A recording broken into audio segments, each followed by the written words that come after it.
Pasukan keamanan Iran menggunakan gas air mata untuk membubarkan demonstran anti pemerintah di Grand Bazar di pusat Teheran.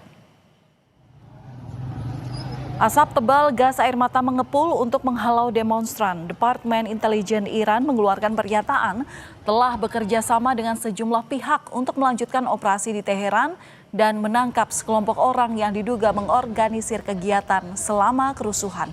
Otoritas Iran mengklaim telah memperoleh bukti keterlibatan Amerika Serikat dan Israel dalam kerusuhan dari pengakuan para tahanan.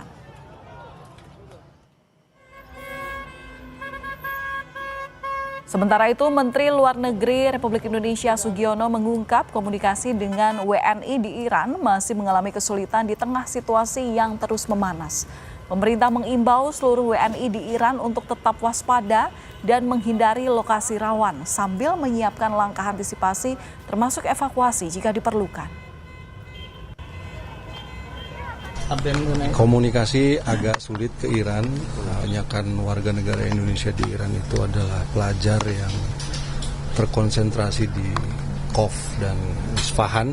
Harus sampaikan kepada seluruh warga negara Indonesia yang ada di Iran untuk tetap waspada, memperhatikan perkembangan situasi. Saya juga sudah menyampaikan kepada dubes kita di Teheran untuk mempersiapkan langkah-langkah jika sewaktu-waktu evakuasi itu perlu dilakukan.